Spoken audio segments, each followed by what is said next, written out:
তো finally guys আমরা চলে আসলাম জঙ্গলে। জঙ্গলে চলে এলাম জাম খেতে। দেখুন এটা পুরো সব জঙ্গল। জঙ্গল এইদিকে সব জাম গাছ আছে, লাইন বাই সব মানে পাড় দিয়ে জাম গাছ আছে। আর আমরা আজকে খুদে জাম খেতে এসেছি। আর দেখুন মানে বর্ষার টাইমে তো এই রাস্তা এগুলো সব ঘুরে গিয়েছে, যেটা বাগান এটা নিচের সাইড পুরো মানে ঘুরে গিয়েছে। দেখুন এই সব মানে জঙ্গল।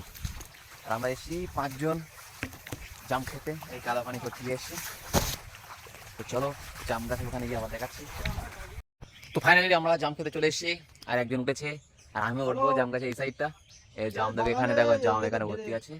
তো দেখি কতটা খাওয়া যায় জাম। তো ফাইনালি দেখো নিচে আছে সব অনেকে, আর আমি উপরে আছি। আর এইসব জাম একটু কমে গিয়েছে, কেন বর্ষা হয়েছে, বৃষ্টি হয়েছে, সেই কারণে জাম অনেক পড়ে গিয়েছে, নিচে বিছিয়ে গিয়েছে পড়ে। আর আমরা ফিলহাল উপরেই আছি। আর এই জায়গাটা অনেকটা আছে, কিন্তু অনেক উঁচু আছে। দেখছি যতটা খাওয়া যায় চেষ্টা করছি খাওয়ার জন্য। তো তোমরা শুরু থেকে সেই সবজি দেখো। আর জাম গাছের ডাল তো এমনি সল, ঠিক আছে।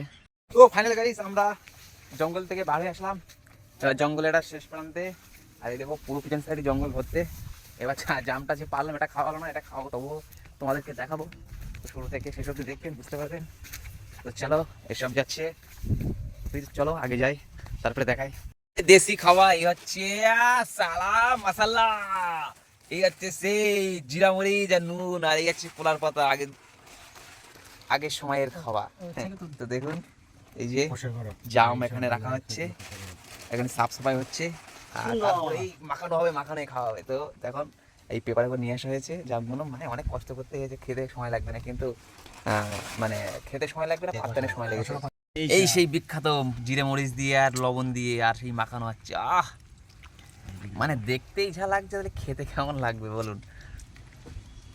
দেখুন তো ভিডিওটা এখানেই এন্ড করছি। যদি পছন্দ হয় ভিডিওটা লাইক করবেন, আর যদি নতুন হয়ে থাকে ফলো করে দেবেন। তো আজকের মতো এই পর্যন্ত, ফির আসতেছি নতুন ব্লগের সাথে।